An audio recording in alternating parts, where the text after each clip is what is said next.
Kevin Cooper is an African-American man currently on death row at San Quentin Prison. Cooper was found guilty on 4 charges of murder in the Chino Hills area of California in 1983. However, he has continued to maintain his innocence. Cooper's conviction and death sentence has been highly controversial, garnering repeated attention from both Nicholas Kristof in the New York Times and Erin Moriarty on the CBS News program 48 Hours. There have been accusations that Cooper received an inadequate defense, as well as prosecutorial misconduct such as destruction of evidence, withholding exculpatory evidence from the defense, planting of evidence, brainwashing to witnesses, and perjured testimony by the Sheriff's Department. There have also been practical questions raised, such as how Cooper, at 155 pounds and allegedly acting alone, overpowered a 6'2" ex-military policeman and his athletic wife, both of whom had loaded firearms close at hand. It has further been questioned why a single perpetrator would use 3 or 4 different weapons to commit the murders, and why none of the victims were able to run away while the others were being attacked. Cooper had a criminal past that included stealing and burglary. He was sentenced to a 1 to 2 year prison sentence in 1977 for burglarizing a home in Pittsburgh, Pennsylvania. Cooper was never tried, but later confessed to kidnapping and raping a minor female who interrupted him during a burglary in Pennsylvania. During the purported crime, he threatened to kill the teenage victim. Over the next 5 years, he was convicted and sentenced to jail twice for burglaries, and was released on probation in 1982. He escaped from custodial settings in Pennsylvania 11 times. In late 1982, Cooper fled to California after escaping from Pennsylvania's psychiatric facility.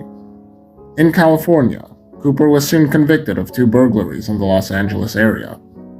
He began serving a 4-year sentence under the alias David Troutman at the California Institute for Men, or CIM, on April 29, 1983, where he was assigned to the minimum security section. On June 2, 1983, Cooper climbed through a hole in the prison fence and walked away from the prison across an open field.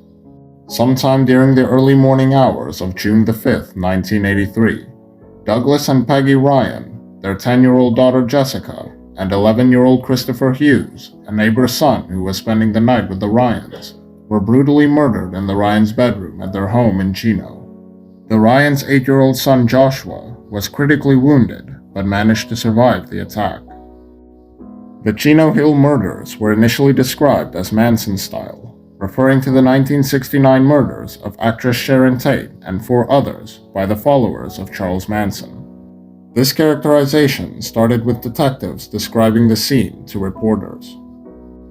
According to the coroner's report, the victims sustained 140 wounds, 28 fractures, and 2 severed fingers using 3 different weapons: a hatchet, a knife, and an ice pick, but also believes that a 4th weapon might have been used.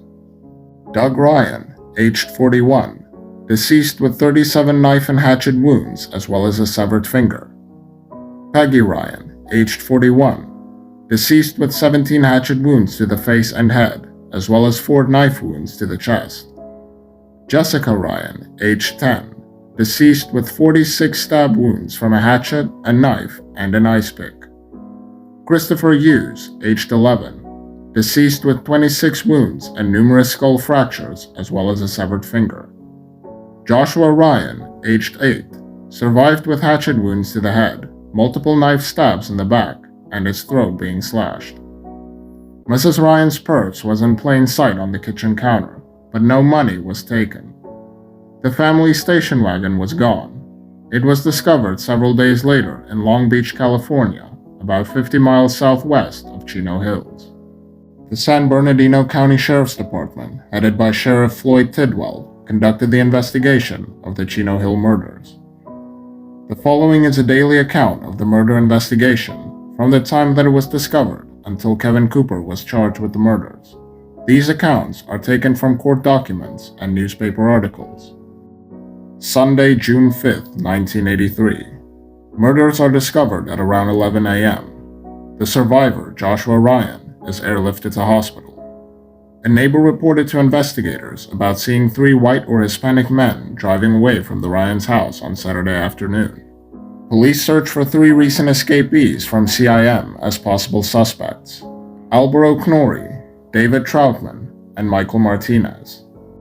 Tidwell addresses the media, stating there is no indication that either the escapees or the visitors were involved. A hatchet is found by the side of an adjacent road leading away from the Ryans' house. Testing on the hatchet is botched, rendering all forensic evidence useless. Loaded weapons belonging to the Ryans are found in the bedroom close to the victims' bodies. Monday, June 6, 1983. 60 people would be allowed at the murder scene over the next 2 days, with up to 14 detectives in the Ryans' bedroom at the same time. Escapee Alvaro Knorri is captured in Temple City, 40 miles away from the crime scene. Sheriff Tidwell holds a news conference and says investigators believe the deaths occurred in rapid succession and that more than one assailant was involved. Tuesday, the 7th of June, 1983. A crime bulletin was issued for 3 white or Hispanic males in connection with the murders. The sheriff's department discovers that the escapee, David Troutman, is actually Kevin Cooper. Sheriff Tidwell holds a news conference, telling reporters that a vacant house, less than 100 yards away, has evidence in it that led them to believe that the person in that house participated in the murders of the Ryan family, and that they found smears of blood in the residence, some clothes that had been left there, and some other items of evidence that are not at liberty to reveal. Fingerprints from the vacant house are found to be Kevin Cooper's.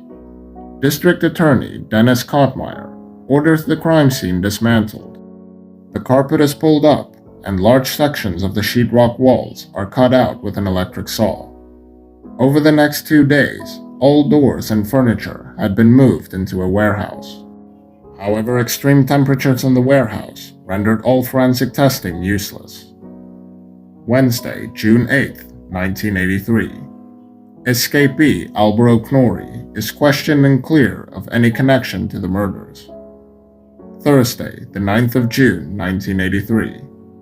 Escapee Michael Martinez is questioned and cleared of any connection to the murders. Sheriff Tidwell holds a press conference to announce that Kevin Cooper had been charged with 4 counts of murder and 1 count of attempted murder. He told reporters that there is proof that Cooper was at the scene of the murders and that at that time they believed that he was the only one involved. Without having him in custody for questioning, without evidence linking him to the actual crime scene, without a motive, Sheriff Floyd Tidwell announces that Kevin Cooper acted as the sole assailant.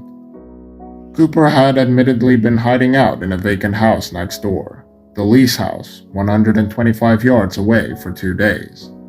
He had made repeated calls from his house to 2 female friends, asking for money to help with his escape, but they refused. Cooper testified at trial that he had left the house as soon as it got dark on the 4th of June, and had hitchhiked to Mexico. It is established that Cooper checked into a hotel in Tijuana, about 130 miles south of Chino Hills, at 4:30 p.m. on the 5th of June. There, Cooper befriended an American couple who owned a sailboat. He hitched a ride on the boat with them as a crew member, sailing the southern coast of California. 7 weeks later, while staying on the couple's boat, Cooper was accused of raping a woman at knife point on a boat docked nearby. While visiting the sheriff's office to report the crime, the rape victim saw a wanted poster with Cooper's photograph and identified him as the rapist. Deputies and Coast Guard personnel detained him as he tried to swim ashore. Cooper was never charged with rape or assault in this matter, as there were too many disagreements about his guilt and the evidence supporting it. Join us again for part 2, where we'll delve deeper into the case of Kevin Cooper and the Chino Hills murders. Until next time.